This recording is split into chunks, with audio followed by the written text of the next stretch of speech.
Well, it's here that we find something very sinister about monotheism and about religious practice in general.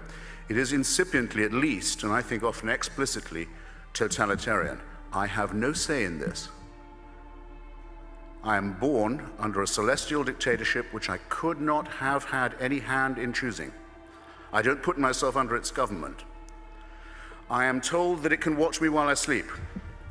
I'm told that it can convict me of, here's the definition of totalitarianism, thought crime. For what I think, I may be convicted and condemned. And that if I commit a right action, it's only to evade this punishment. And if I commit a wrong action, I'm going to be caught up not just with punishment in life for what I've done, which often follows axiomatically, but even after I'm dead. In the Old Testament, gruesome as it is, recommending as it is of genocide, racism, tribalism, slavery, genital mutilation, the displacement and destruction of others, terrible as the Old Testament gods are, they don't promise to punish the dead. There's no talk of torturing you after the earth has closed over the Amalekites. Only till when gentle Jesus, meek and mild, makes his appearance, are those who won't accept the message told they must depart into everlasting fire. Is this morality? Is this ethics? I submit, not only is it not only does it come with the false promise of vicarious redemption, but it is the origin of the totalitarian principle which has been such a burden and shame to our species for so long. I further think that it undermines us in our most essential integrity. It dissolves our obligation to live and witness in truth. Which of us would say that we would believe something because it might cheer us up, or tell our children that something was true because it might dry their eyes? Which of us indulges in wishful thinking, who really cares about the pursuit of truth at all costs and at all hazards? Can it not be said, do you not in fact hear it said repeatedly about religion and by the religious themselves that, well, it may not be really true, the stories may be fairy tales, the history may be dubious, but it provides consolation? Can anyone hear themselves saying this or have it said of them without some kind of embarrassment, without the concession that thinking here is directly wishful? That yes, it would be nice if you could throw your sins and your responsibilities on someone else. Atheist is someone who has to be harassed by the existing establishment power structure because we're a threat to those things that they hold dear. The principal threat that an atheist is a person who questions every kind of authority. And this is the thing that is important, because if we can, without blinking an eye, question the ultimate authority, God, who must be obeyed, then we can question the authority of the state, we can question the authority of a university structure, we can question the authority of our employer, we can question anything. So I think that primarily what an atheist is a person who looks at an authoritarian idea or an authority structure and says to that authority structure, from whence do you derive your authority, and why should I be obedient to you? It appears to me that if I have human intelligence, that this is enough for me to try to challenge whatever you're doing. Why are you not a Christian? Because I see no evidence whatever for any of the Christian dogmas. I've examined all the stock arguments in favor of the existence of God, and none of them seem to me to be logically valid. Do you think there's a practical reason for having a religious belief for many people? Well, there can't be a practical reason for believing what isn't true. That's quite, at least I rule it out as impossible. Either the thing is true or it isn't. If it is true, you should believe it, and if it isn't, you shouldn't. And if you can't find out whether it's true or whether it isn't, you should suspend judgment. But you can't, it seems to me, a fundamental dishonesty and a fundamental treachery to intellectual integrity to hold a belief because you think it's useful and not because you think it's true. Well, I was thinking of those people who find that some kind of religious code helps them to live their lives. It gives them a very strict set of rules, the rights and the wrongs. Yes, but you know, those rules are generally quite mistaken. A great many of them do more harm than good. And they would probably be able to find a rational morality that they could live by if they dropped this irrational, traditional, taboo morality that comes down from savage ages. But are we, perhaps the ordinary person, perhaps isn't strong enough to find this own personal ethic? They have to have something imposed upon them from outside. Oh, I don't think that's true. And what is imposed on you from outside is of no value whatever. Doesn't count. Well, you were brought up, of course, as a Christian. When did you first decide that you did not want to remain a believer in the Christian ethic? I never decided that I didn't want to remain a believer. I decided between the ages of 15 and 18, I spent almost all my spare time thinking about Christian dogmas and trying to find out whether there was any reason to believe them. And by the time I was 18, I discarded the last of them. Do you think that that gave you an extra strength in your life? Oh, I don't know. No, I shouldn't have said so. Neither extra strength nor the opposite. I mean, I was just engaged in the pursuit of knowledge. As you approach the end of life, do you have any fear of some kind of afterlife, or do you feel that that is just an impossibility? No, I think that's nonsense. There is no afterlife? None whatever.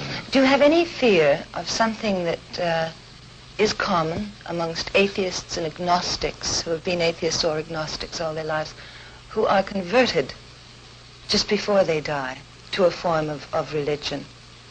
Well, you know, it doesn't happen nearly as often as religious people think it does. Because religious people, most of them, think that it's a virtuous act to tell lies about the deathbeds of agnostics and such. As a matter of fact, it doesn't happen very often. All right, well, I'm ready for number 3. So, the birth of Jesus again, what do we got here for number 3?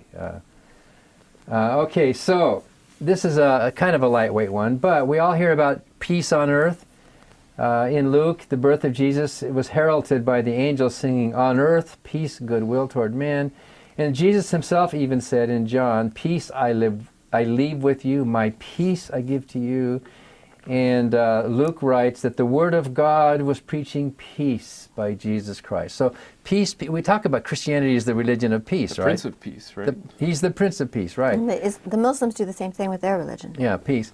And yet, when we look at Jesus' very own words in Matthew 10:34, here's what Jesus said: "Do not think that I have come to bring peace on earth.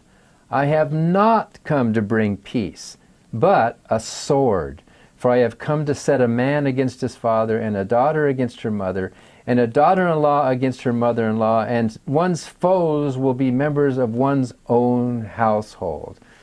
That not only doesn't look like peace, but he very explicitly said, "I did not come to bring peace on earth." And also, he wants to break up families, because unless you believe he's the Messiah, forget about your family.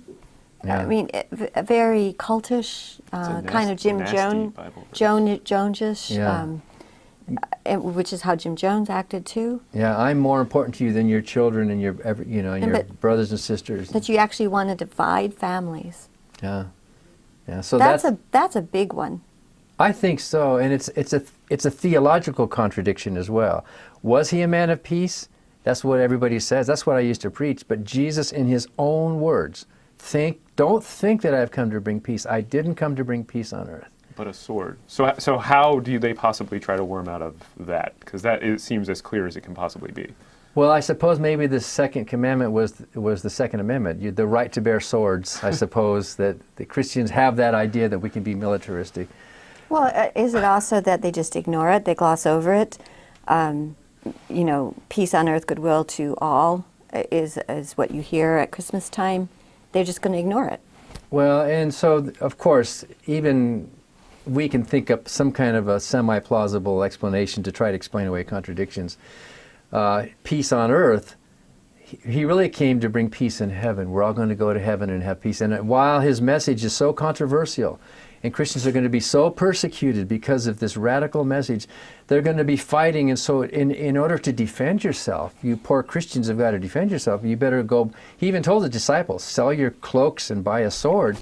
So it's not our fault. We have a funny cartoon one of my friends made of the naked men running by, casting aside their cloaks and running with their swords. So the apologists will say it's not Jesus' fault that his message was met with violence and that Christians have to defend themselves against all this persecution. It's just, I mean, self-defense is justifiable, isn't it? So when he said, I came not to send peace but a sword, what he meant was the effect of me coming was actually going to cause such a outcry in the world that there would be violence.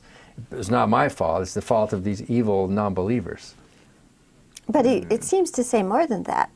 I didn't come here to be peaceable. It's not just that the reaction to me may not be peaceable. Yeah. Even that seems a little bit rationalistic there, Dan. Yeah, and in this pure word, just like you were talking about this, the wording of the Supreme Court of New Jersey, the clear words are there. Mm-hmm. Jesus said in his own document, his own words, don't think that I have come to send peace on earth. I came not to send peace. What else could that possibly mean but that I came not to send peace, right? It's admirably clear for once. Yeah. I then have to be told that the torture and human sacrifice of somebody, which if I'd been present it would have been my duty to try and prevent, which I did not ask for, over which I have no control, that took place thousands of years, according to some, before I was born, commits me, and I have no choice in the matter, and that my sins are forgiven by this human sacrifice. Now what's wrong with that? If I like you enough or love you enough, I can pay your debt. I say there was folly on your part, but I'll pay it for you. In extreme cases, people have been known to volunteer to take other people's place in prison, or even, one or two very famous cases, on the scaffold. They'll say, I'll do that for you. I'll do it for love, or I'll do it for suffering humanity. But that's the most they can do. And it's not bad. What they can't do is take away your sins, because that would be to take away your responsibility. I can't say you didn't steal or lose that money that I'm having to pay now. I can't say that this course of folly didn't get you into prison. It did, and now look what you're doing to me. I can't relieve you of that. I can't wash you white as snow and make you new again. It's more than can be promised and more than should be promised. Vicarious redemption is scapegoating. It's throwing your sins onto an animal. It's an old primitive practice from the Middle East. It doesn't deserve the attention of civilized or thoughtful people. So anyway, it's however, let's admit, it's kindly offered to me. Yes, I give all these objections. I think it's highly implausible. I don't really believe the story. I didn't ask for it, and having considered it, I would rather carry on living, trying to lead a decent life without it. Okay, thanks. But thanks for asking. Oh no, sorry, you didn't hear us right the first time. It wasn't an offer. You refuse it on pain of death. Excuse me, I won't be talked to in that tone of voice. Something about me. I hope something about some of you too. What was that? I'm not free to refuse this offer? You're making me an offer I can't decline. Was that a threat? Are you saying that if I turn away from this lamb's blood, from which I'm supposed to be washed, and say I don't think it will clean me, say, well, that means an eternity of torture, you know. I hope you better take that into account before you consider our offer of eternal love. No, no, no. This is North Korea. This is celestial dictatorship. This is the worship that only a slave could take part in. Now, here's what... Oh, no, I don't. And I'm trying to take you seriously, and I will work on it. All right. Let's get back to your figure that 98% of the people believe in God. First off, this would have to have an enormous sampling to arrive at something like this. But the other figures indicate that at least 20% of people do not accept any kind of theological concepts, at least 20%. Well, all right, let's say you're correct. I'll give you that. All right. That means that 80% do. Now, is it or is it not an aspect of freedom for the majority to control? For the majority, subject to their not oppressing the minority, to proceed to Well, you've organize lost your point because they do suppress the minority. Well, now, I know about your victimized son who had to sit still while other people recited the Lord's Prayer. Do you know about the I victimized couple in Indiana who can't adopt a child because they're atheist, although he's a professor at the university? Do you know about the victimized Boy Scouts who cannot get their Eagle rewards because they're an atheist? Do you know about the victimized college professors who have lost their jobs because they have said that they're an atheist? Wait a minute. There's tremendous amount of victimization. The Boy Scouts have not yet been nationalized. And if they decide to exclude somebody from receiving an award... but they were incorporated by Congress, and Congress should not incorporate any... Do you really suggest that Congress ought to pass along its value system to anybody to whom it grants a corporation? If we function under Constitution, and if this Constitution says that there ought to be, although there isn't, a separation of church and state in America, and this is specifically written into a legal instrument with which we are all mostly in accord. It does. I hope you can quote accurately the First Amendment. There are two clauses in the First Amendment. She kind of put that upon herself. You got to agree on that one, I hope. She was. It almost seemed like she wanted to pick fights and battles with everybody. Yes, she did.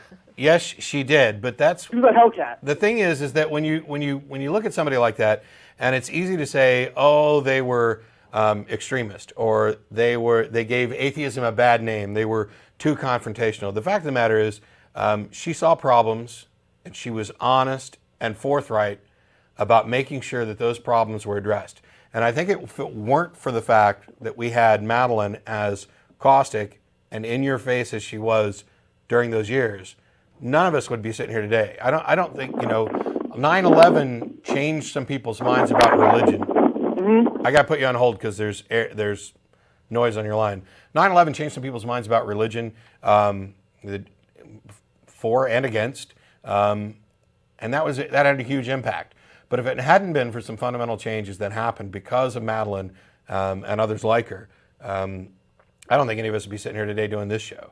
So while you could say it gave atheism a black eye, it may have just been one of those necessary things. And a lot of people have asked, well, are you being too confrontational, or talking to me, or are you being too nice? I think there's room for all of it. When I don't need to go to the average, Free Will Baptist church and storm in and talk about, how some other religion is currently practicing honor killings, because they have nothing to do with it. Oh, he hung up. I'm sorry, John. I hope you're still listening, but there was a problem with the phone.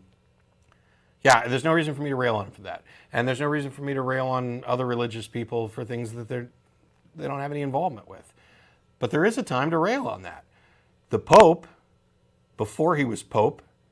You have spoken of certain Christians being horrendous and therefore undermining that faith.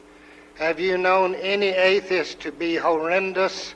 And if so, has that undermined your total faith in atheism?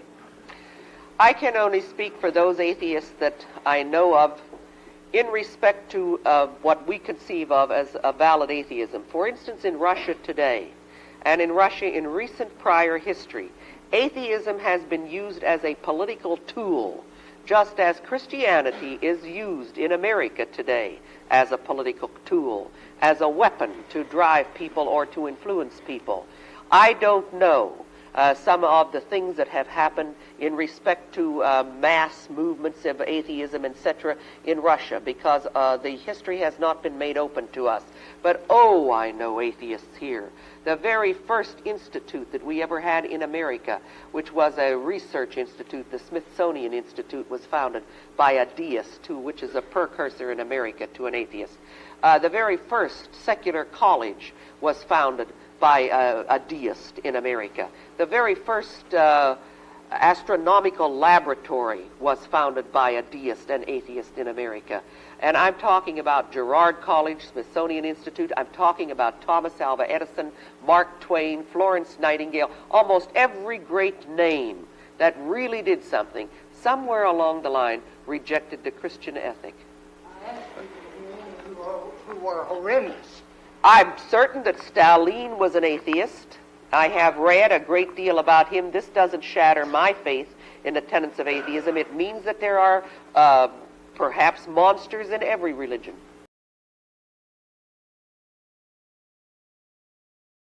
The character of Christ.